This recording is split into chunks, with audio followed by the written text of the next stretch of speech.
exciting to see all the work that you're doing at the foundations, and congratulations on your accolades. Clearly very embarrassed by those accolades, shying in the front row, but I want to hear a lot more.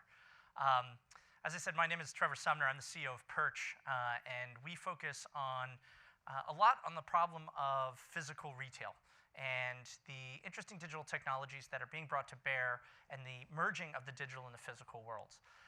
It's actually interesting for me to be up here on this stage because my second job out of college, I was selling WAP gateways in 2000. And so I'm seeing some nodding and some smiling. You remember WAP instead of HTTP? And now I'm here at Mobile World Congress on stage, past my WAP gateway days. But it's exciting because I've spent a lot of time thinking about how marketing technologies can affect the way we interact in the physical world. And my last company, Localvox, was an online marketing platform that drove people from online to in-store. And it's there that I started getting the idea about how ratings and reviews and Google Maps and search engine optimization, all the information that we find online can affect the way we interact both with objects and with each other in the real world. And that's where I came upon Perch. And I think we're at the beginning, at really just the cusp of this really interesting point in time where we're going to see magical things start to happen. So there's a lot of talk about us climbing into our matrix-like pods and just interacting with the digital world. In fact, some of the stats that I'll share with you are clearly disturbing, such as your average millennial spends 18 hours per day interacting with digital media. Just process that for a second, right? So maybe we're already in our pods, but I actually think that by bringing digital into the physical world, we're going to actually create this kind of magical life for ourselves. And so I want to talk a little bit about that. But before going on there, I want to see, how's the crowd doing? The crowd actually looks pretty good. You guys do realize you're in the middle of apocalypse, right? Right? You guys are laughing, but you guys know about the apocalypse, right? The retail apocalypse that's going on. This is the painting of retail. Stores are closing. People are being laid off. Robots are going to replace all of us, right? And it's pretty bad out there. Who's heard this narrative? Raise your hand if you've heard this narrative, right? Great. Retail's dying, right? So you absolutely would have had to been a fool. Can you imagine how foolish you would have been if you invested in the top 10 retail stocks 5 years ago? You would have been completely foolish. Actually, you would have beaten the S&P 500, right? So most of the big retail stocks have beaten the S&P 500 over the last 5 years during this retail apocalypse, right? But we've all heard about the store closures, right? So there are store closures happening, right? So the question is, what exactly is going on here? And the majority of the store closures, if you look at it, is these big blue lines, right? So it's actually a lot of specialty apparel and department stores closing. But at the same time that stores are closing, you got a bunch of stores that are opening. In fact, 40% of stores are opening compared to the closures, right? So what you're seeing is actually this magnificent churn and change in what's happening in retail. And this is an opportunity for all of us. So digging in a little bit, a lot of us talk in the retail world about the barbell, which is to say, in the middle of the barbell, in the mid-tier, you see a lot of store closures. Macy's, JCPenney, Bell Gap, Sears, those type of guys. But if you look at the premium side, they're actually growing considerably, and also on the value side. This is where you're seeing a lot of the growth. So at the top end of the market, you're seeing actually a lot of growth. At the bottom of the market, you're seeing a lot of growth. And if you don't have a good value proposition in the middle, people are just flooding away from you, right? And so that's a little bit what's happening in retail. And in fact, if you actually look at it from a store closure perspective, sure, the news is all about Sears and JCPenney because they're big stores with large footprints and they have a long history in retail where they were the place you went because they had everything, right? But they can't depend on that anymore. So what we're actually seeing is, even though some of the bigger guys are closing, for every company that's closing stores, 5 companies are opening them. Now, they're smaller stores, right? Or they're smaller brands than the Sears and JCPenney's and the behemoths of old. But this trend is accelerating. It used to be 2.5. Last year, it was a little over 3. Now it's 5, right? And you're seeing this all over, especially all the direct-to-consumer brands. So I'll give you an example. Raise your hand if you've heard of Warby Parker. Okay, you're the first person I saw. Tell me what Warby Parker is.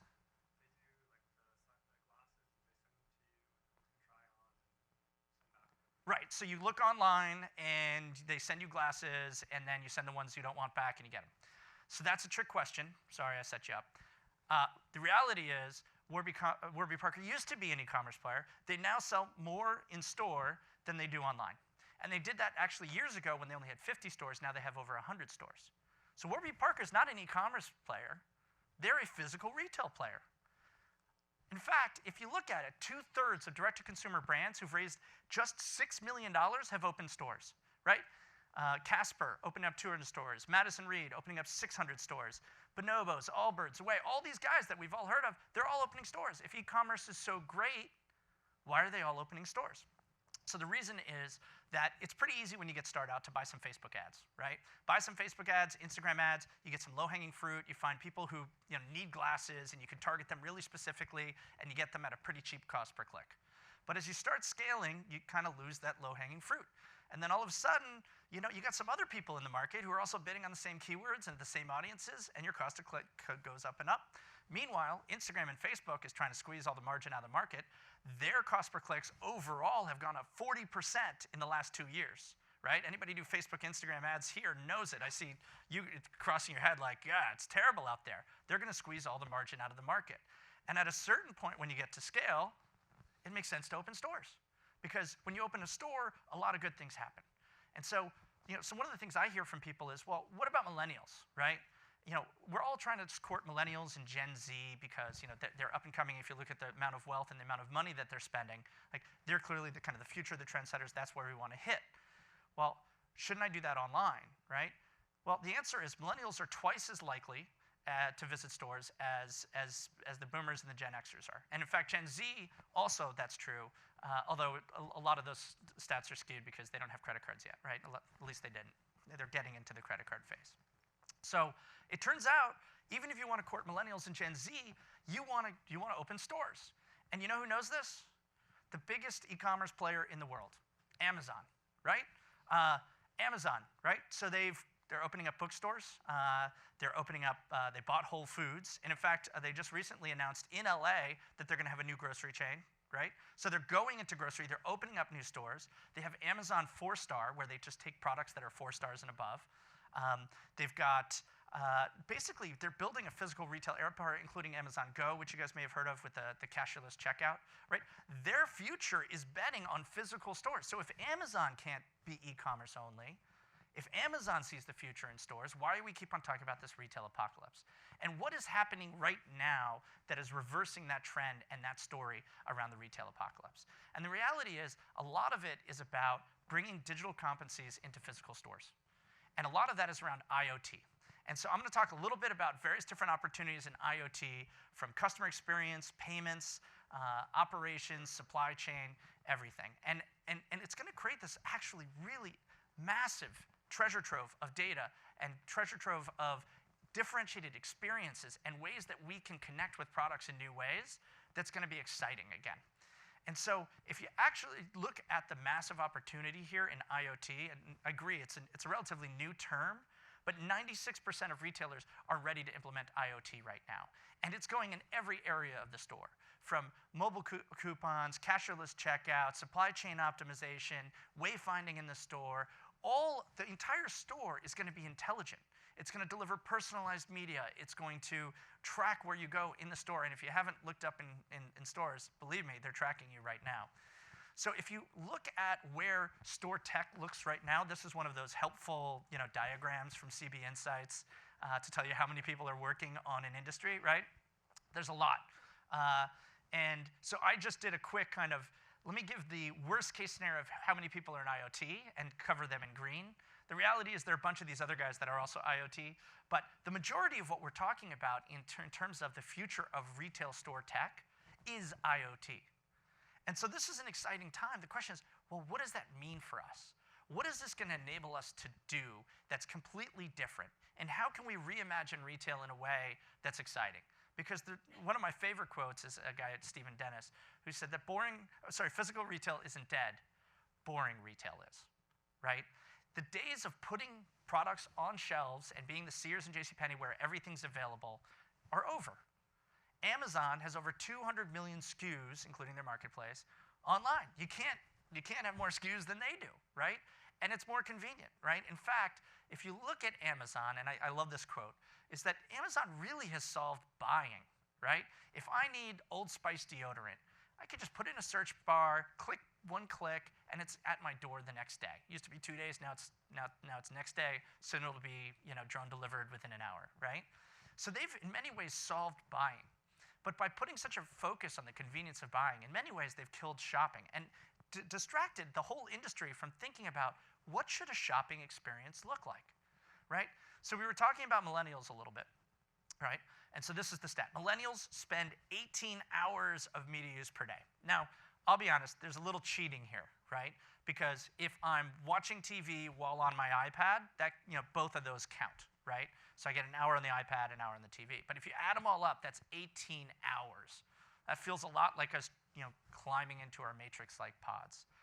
And yet, at the same time, when I walk into a store, there's like no media. It's like benign. Did you see that picture? It's like a hospital. You're sitting there on your phone. Every one of you is on your phone 5 hours a day. Anybody want to dispute that? Not a single person, right? You're on your phone 5 hours a day. You're addicted to that media. You want your Instagram videos. You want the ratings and reviews. And then you walk into this benign hospital center that has no media at all. It feels awkward. And in fact, when you start thinking about the store as a way to influence you, even if you go online, right?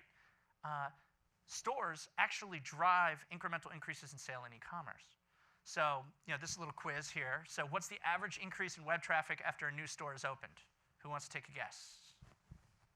Wow, active, let's go. Someone's got to give me a guess. Yes, 26%. People generally pick the middle, but I've got this, I've got this stacked, right? The answer is 37%, right? So if you open up a store, your e-commerce goes up by 37%. And this is true for Target. This has been validated with Target, Macy's, big department stores, as well as local, local stores that have e-commerce presences. So now you start thinking, what if my store was media, right? What if I start thinking about, millennials and all of us, we need media. We need all this information. We want to interact with products. We want to get all this information. What if the store is media? And then you start thinking to yourself, okay, well, if we're thinking about the stores as media, why is there so little media in my stores? 87% of people start their product searches online, right? And there's a reason for that, right? That's because that's where the content is. So my kind of premise at Perch, and what we've been working at Perch, is this kind of notion that I can click on products online. Why can't I do that in store? What if we could enable that in store?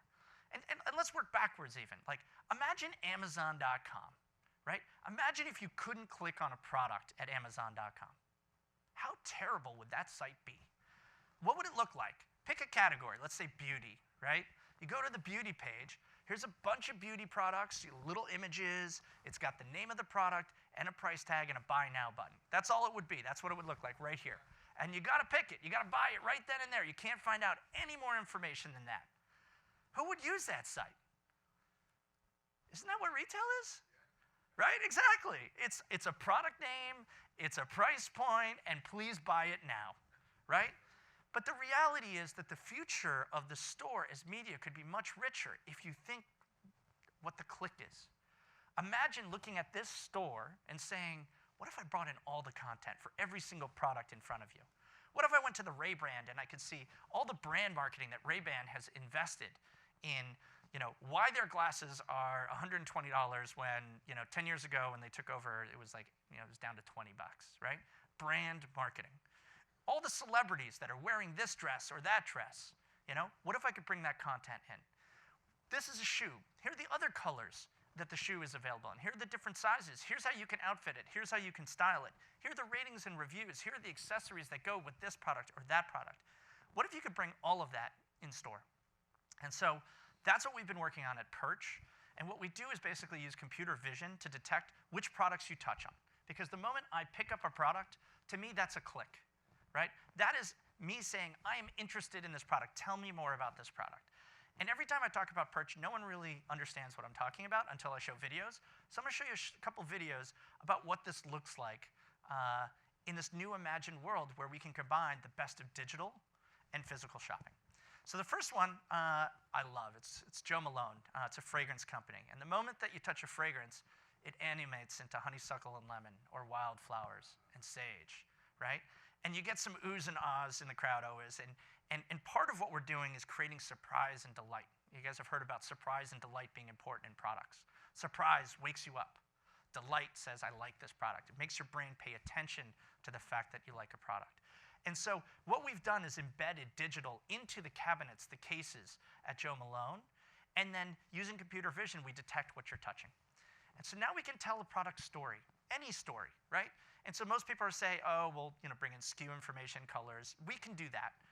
But it allows us to take a step back. Joe Malone allows me to take a step back and say, what if we rethought the whole shopping experience? And there's a lot of different things that we can do. Here at Joe Malone, we're showing about 20% sales lift and 1,800% ROI. What we find is that once people realize that each product unlocks a piece of digital, they want to touch all the products. And if you touch a product, you're 40 to 60% more likely to buy it. And if you hold a product for 30 seconds, you value it 75% more. So I'm hacking your brain chemistry in some interesting ways as well, and just creating a nice kind of shopping experience.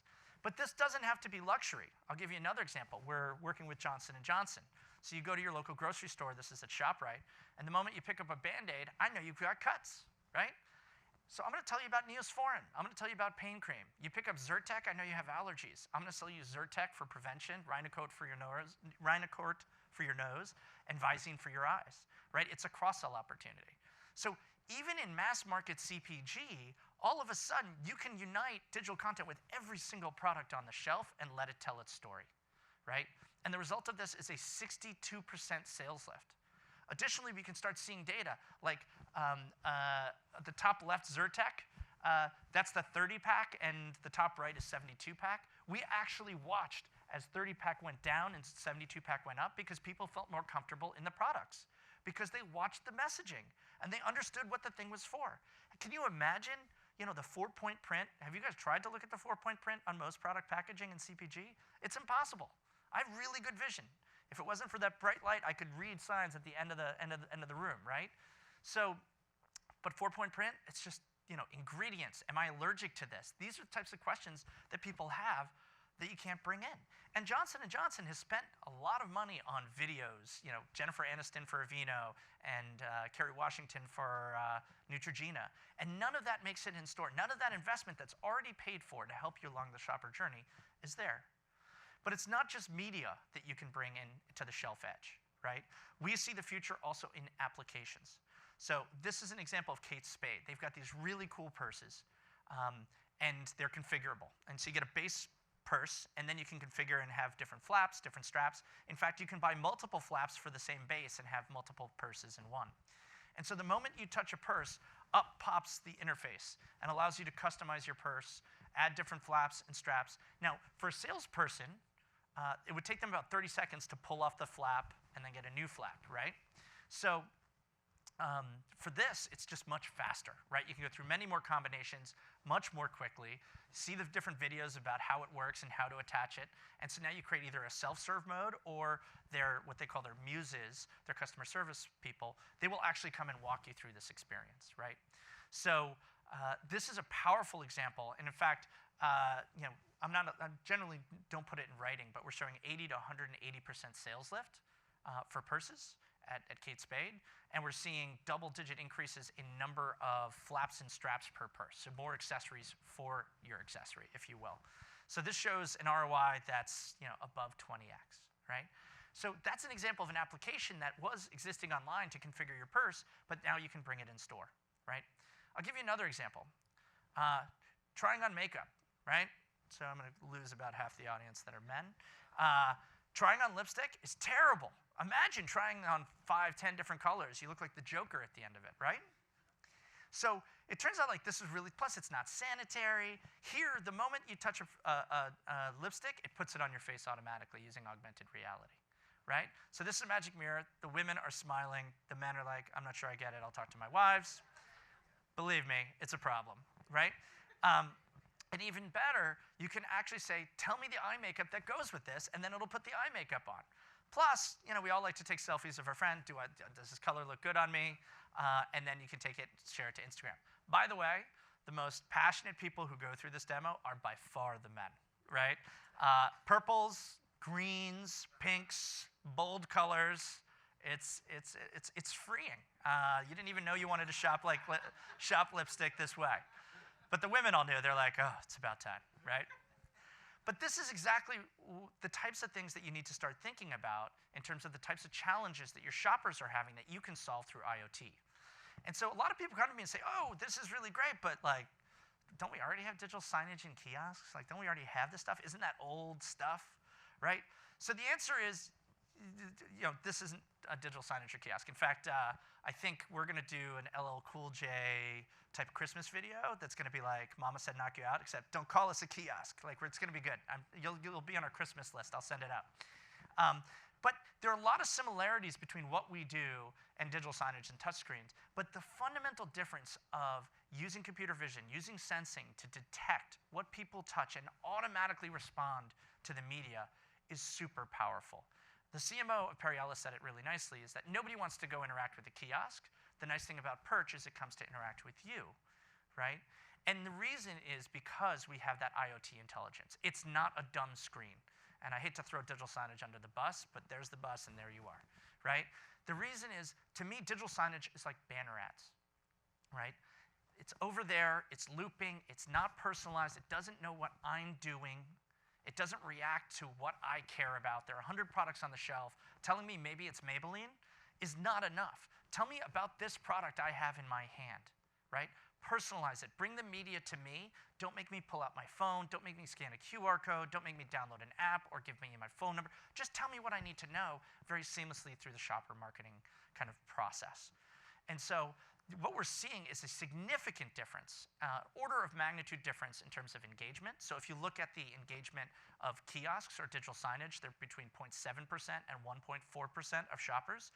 Actually, 98.6% of shoppers are actively trying to ignore the thing that you're doing to market your products, where we see over 18% engagement, right? Because we're bringing the media to you, and we're creating this type of magic. And so the result that we've seen across industries, right, 140% sales lift in gifts, 81% sales lift in electronics. So we sold 81% Lenovo laptops at Fry's. Right now we're selling 59% more AMD laptops in Best Buy Canada, right? Electronics, right? You see the laptops, there are a million of them. Which one do I want? AMD is making a big play that they're actually the best CPU out there in the gamer industry, right? Because the CPU for the Xbox, the PlayStation, all of them, the Wii, they all use AMD chips. So, because of the best gamer chips. How do you get that message out?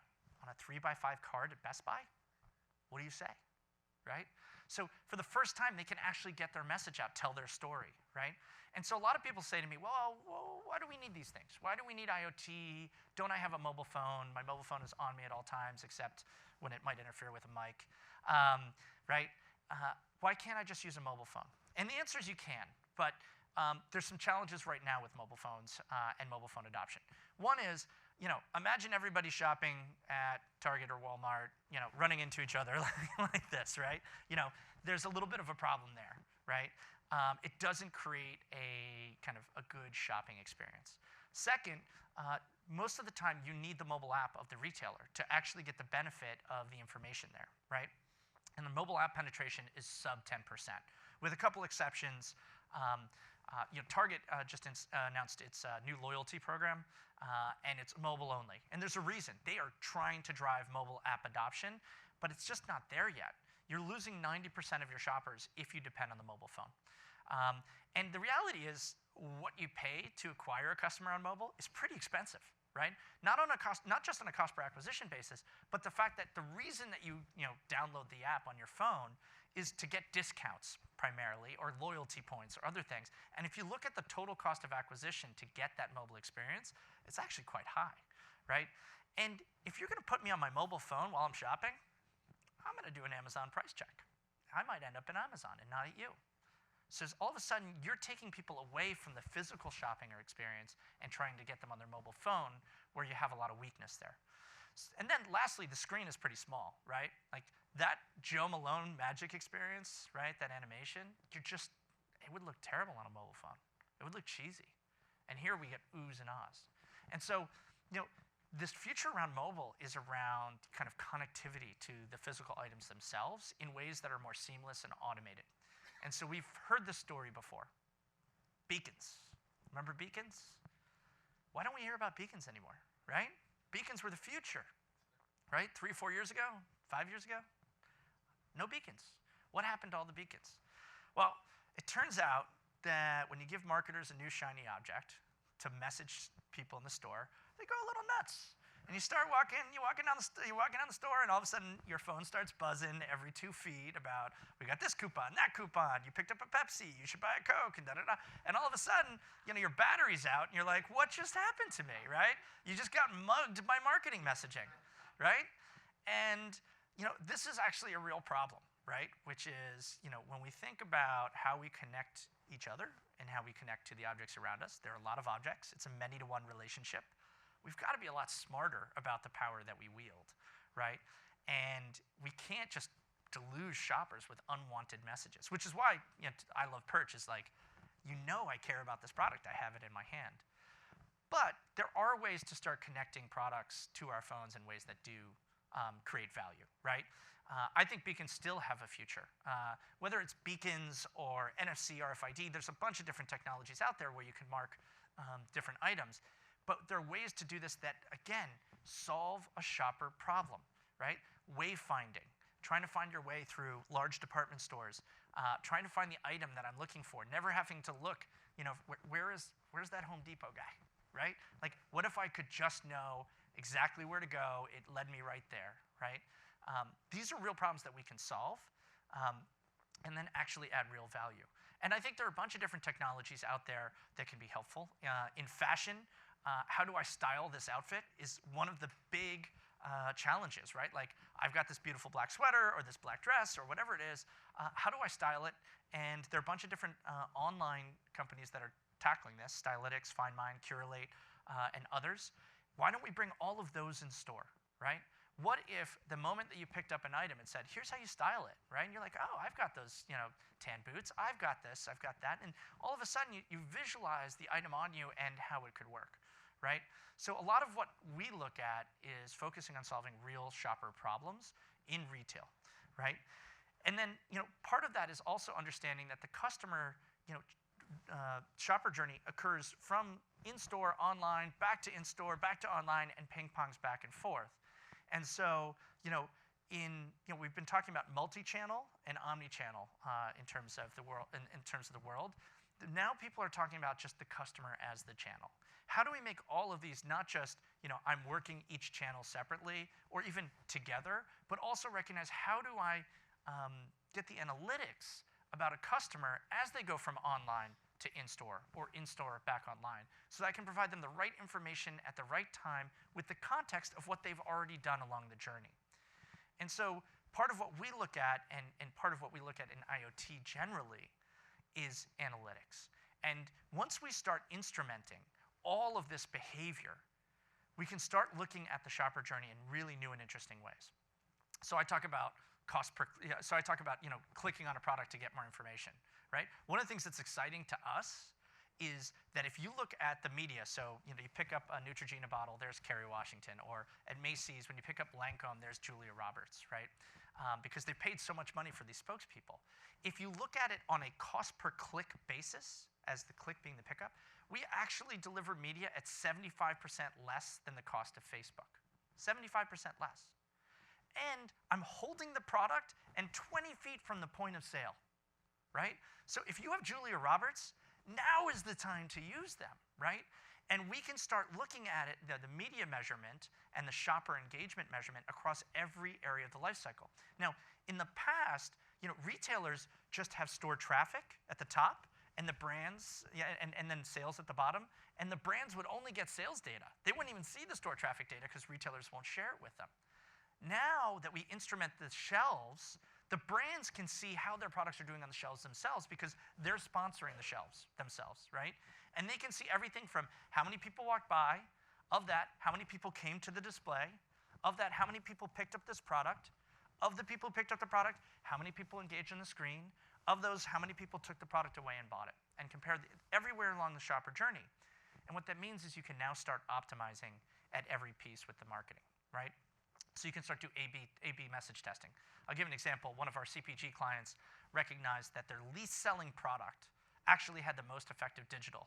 So even though the sales numbers were low, and in fact the engagement was low because the product was on their bottom shelf, because that's where you put your lowest selling products, right? They looked at the conversion rate from pickup to screen, and it was the highest. They said, whoa, what can we learn from that? And so they looked at the media from their least selling product, and they didn't have a spokesperson for it. So they used influencer videos, right? So they didn't have Kerry Washington. They didn't have Julia Roberts. They didn't have Jennifer Aniston. And it turns out that their customer base likes influencer videos because it's customers that look just like us.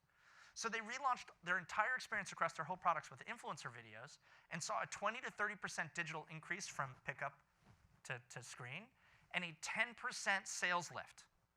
Think about that.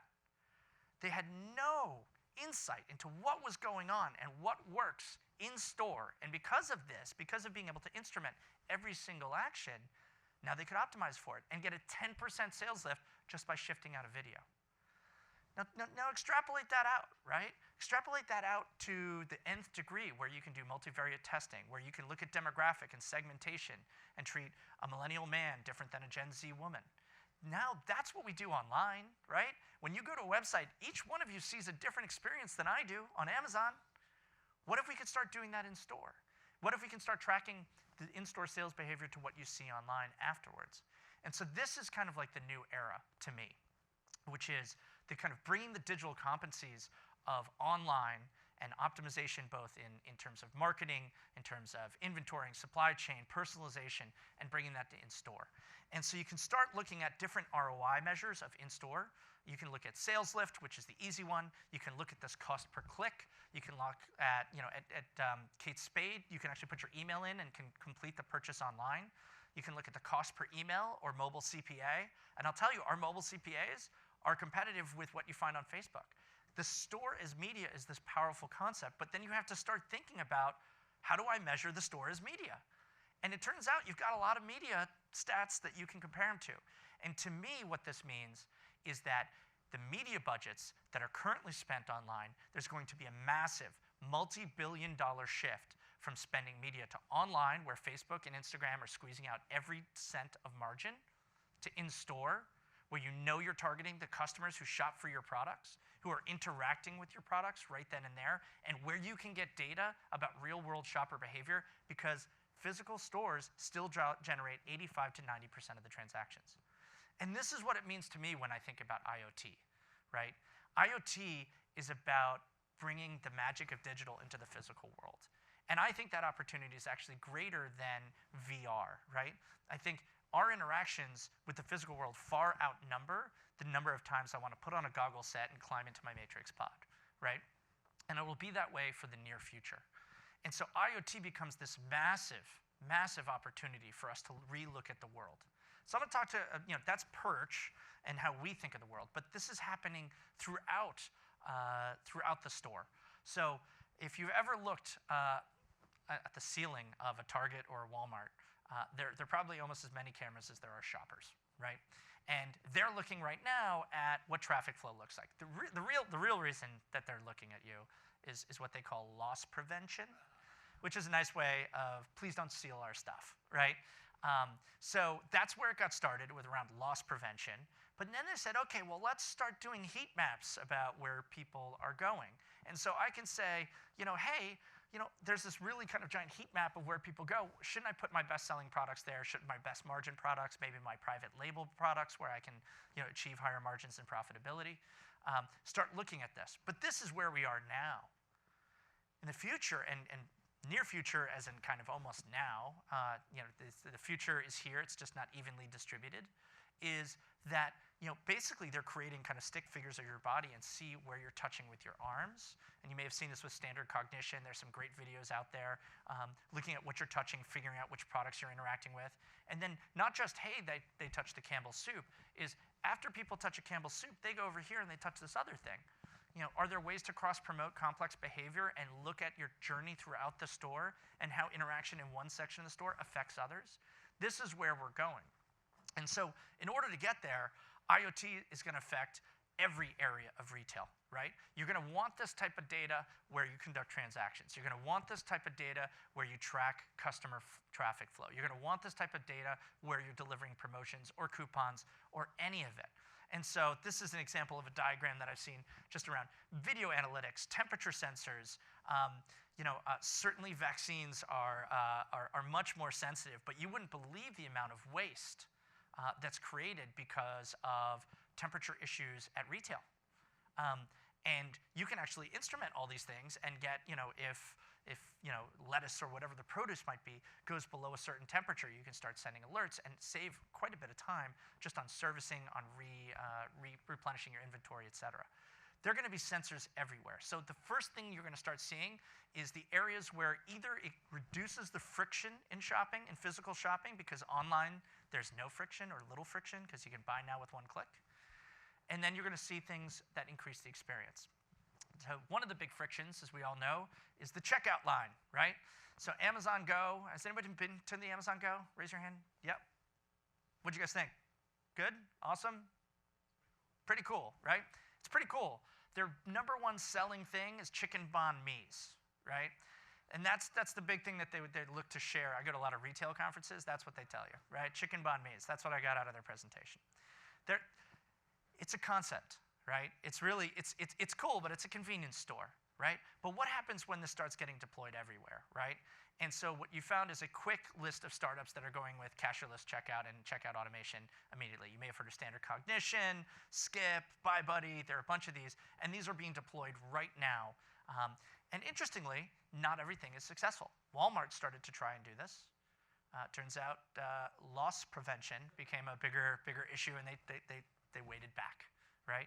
So, but these technologies are coming. There's more progress being made in computer vision in the last 2 years than in the decade before it. This is happening at an exponential rate. And so people need to start thinking about the different ways they can apply these technologies, because maybe it's not good for Walmart right now, but it'll be good enough for Walmart in a couple years. These sensors are going to be everywhere. Sexy places like the checkout line, and refrigeration systems. There's a small startup out of New York City, out of the ERA Accelerator where I advise, called Cooler, right? And you wouldn't believe how much money Pepsi, Coke, all the people who sell in coolers, right? They send people to restock the coolers, right? And it turns out that over 40% of the time they go to the cooler and the cooler is full. Complete waste of time, right? Complete waste of time. So they put these little cameras that have no access to electricity. So their big innovation is around battery life. These sensors last for 2 years, connect via Wi-Fi only when necessary to send the data. They take pictures when the cooler is empty or the shelf is empty. They'll send the picture. It goes to the cloud. They analyze it, and they know to send somebody to go refill the cooler. And you can see basically a 2x optimization in replenishment, because all those convenience stores that are not Amazon Go, right? They rely on Coke and Pepsi and all the Red Bull and everybody to refill those coolers.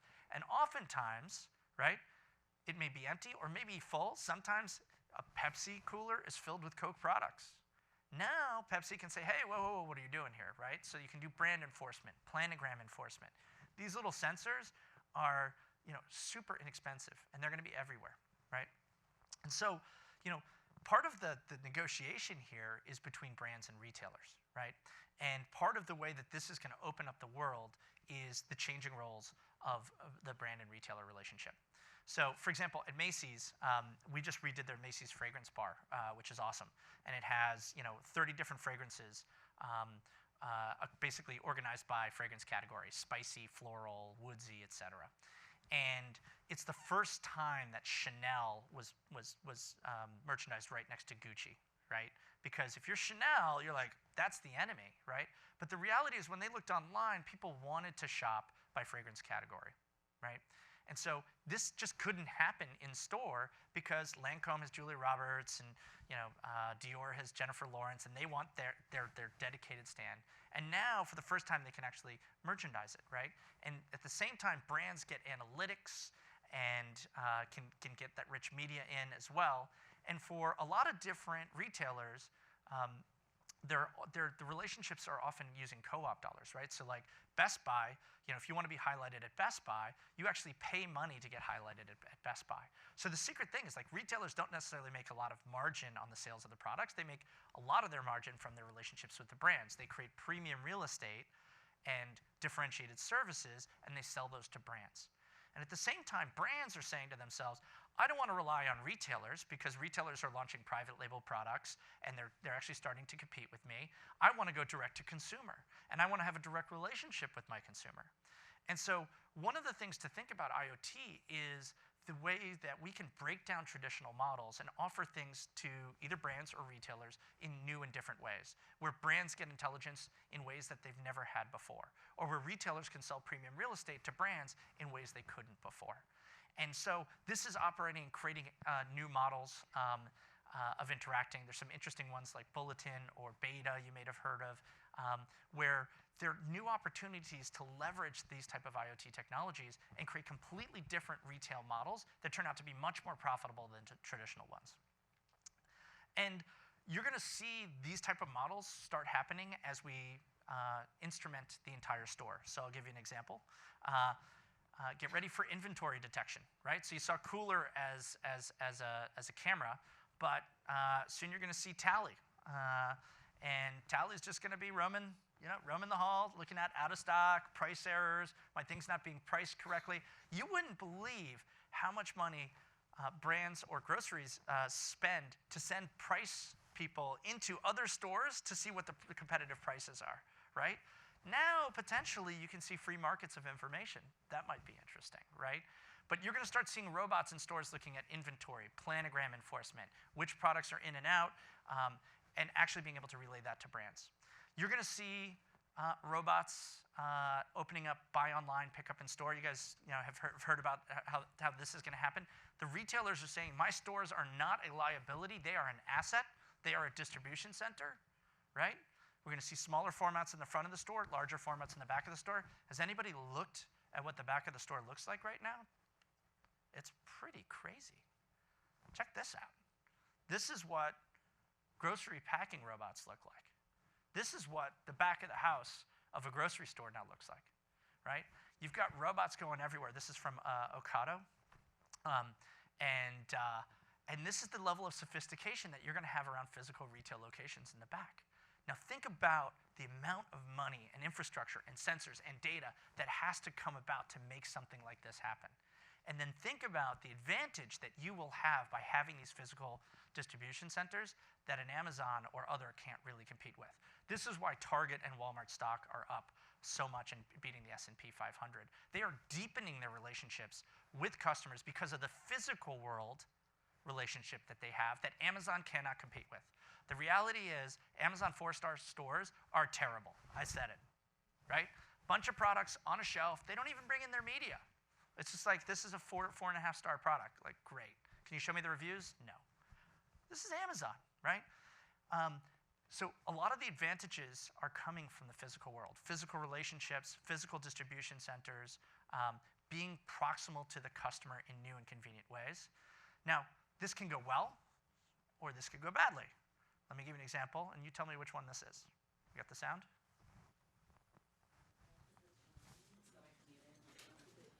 Hello, welcome to the clothing company. You can show me articles, and I will explain which styling details will have a visual effect on your appearance. If you have your customer ID card, please show me so I can offer personalized tips. I can help you find areas in the store as well. What can I do for you? Pepper, I have my user ID here. Alice, welcome back. We have some great new clothing for you. All right, Pepper, I really like this dress. Can you tell me more about it? This wrap dress hugs your curves perfectly and gives very attractive lines to your upper body. The V-neck and the defined waist will show off your hourglass shape. The length is also right to make you look taller. What are you waiting for? Try it on. I also have some extra information about this item. Do you want to hear it? Yes. With visual attention drawn to the center of your body, it will have a lovely slimming effect. Your legs will appear even longer in this dress. All right, that's enough. So, all right, raise your hands if you think that is awesome. Raise your hand if you think that is creepy. Correct, right? The women in the audience were laughing and horrified, talking about hourglass figures, elongating of their legs. They don't want to hear this from a robot, right? And so, look, it's interesting, and people are pushing forward some visions. But one of the things that we need to think about on the IoT side of the house is, how do we make this world not creepy, right? We live in a world where right now there's a backlash against often technologies on the privacy side of the house, or just the way privacy technologies are affecting us. You know, there are ways to do this in extremely creepy ways. In fact, some of the robots that were deployed in the UK were taken out of the store within 2 or 3 days. Not necessarily Pepper, but other type of retail robots. Meanwhile, in Asia, culturally they're actually being adopted much more widely. So there are cultural impacts and cultural sensitivities that we have to think through. But yeah, clearly they didn't do much of a case study on that video, because I've shown it to everybody and they're like, whoa, that's not cool. But these things can provide information, right? And these type of IoT sensors can provide us data. They can personalize it. We have to find a way that does it that's not creepy. And so to me, I think I've shown you a couple different things. IoT to me is exploding now for a lot of different reasons. Why is this happening now? One is like the cost and reliability of the electronics. Part of it's the sophistication of the technology, computer vision, and the progress being made there. It's ability to process large volumes of data and actually act upon them in interesting ways. And then, I can't highlight this enough. This retail apocalypse is complete hooey, right? If you actually look, it's growing. It's a $4 trillion market that's just being maligned for no reason. Well, there's good reason, because it's a great clickbait story. But, again, people are opening up stores, and it's the guys who started off in digital. So they have this digital competency that they do want to bring in store. Now, at the same time, we have real challenges, right? We've got emerging and competing standards, RFID, NFC, all the different type of technology standards. Just different ways to interact with the phone. Connecting to the phone is going to be big. Connecting to the point of sale is going to be big. And there are no clear protocols for doing that. There are a bunch of different proposals. None of them really work. We see rapidly changing consumer behaviors, right? And these are long-term technology investments. And so you've got these organizations who are trying to react to what's happening in the now with schedules that are 2-3 years out. You have changing roles of brands and retailers, so people are trying to figure out, what they can leverage and how to leverage it in new and existing ways. And then, just generally, it's about agile organizational thinking, right? There's a ton of churn within retail organizations. I tell this to my team all the time. Every month that you wait on a deal, whoever you're talking to, there's an 8% chance that they're leaving, right? If you depend on 4 people, that's like a 30% chance that they're leaving, right?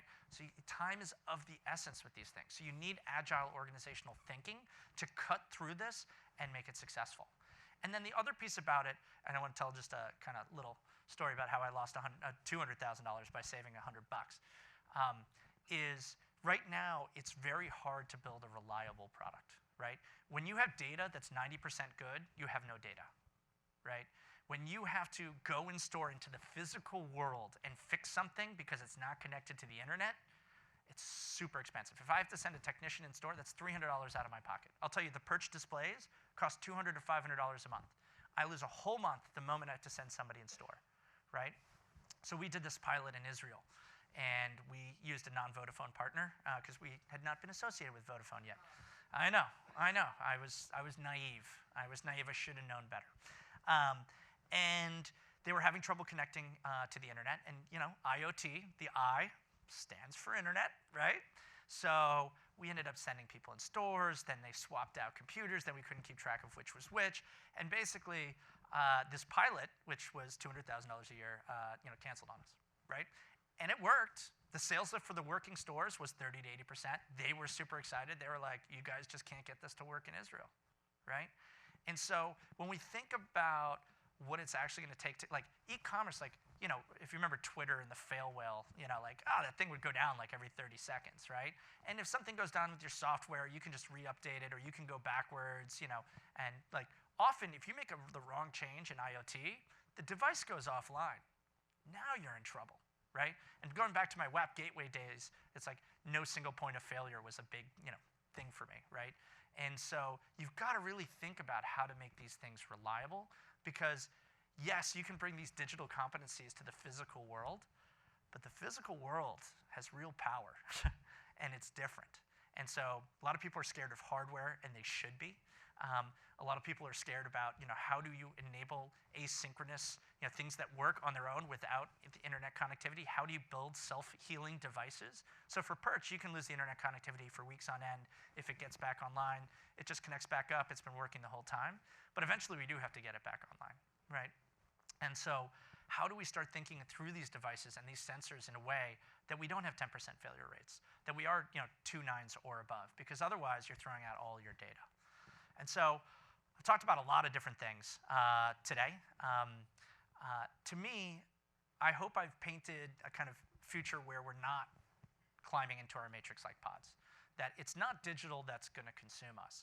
It's the physical world that's going to be augmented with digital in ways that actually creates magic to our worlds, that actually provides values. And magic can be creepy, right? You got creepy robots. You've got perfumes that animate themselves the moment that you touch them. And so the future of this IoT world is where our imagination lies, right? And the technologies are there now to deliver these things at scale at a supermarket or in a luxury place. It's in the back office, in the front office, it's in the supply chain and inventory, it's at the local cashier. And there are opportunities for all of us to think through, how do we reimagine this experience in a way that creates magic, and magic at retail. So thank you very much. My name is Trevor Sumner from Perch. I'm going to, before going to our break of popcorn and water and looks like M&Ms, which I love, I did want to open up for Q&A and kind of get any questions from you guys.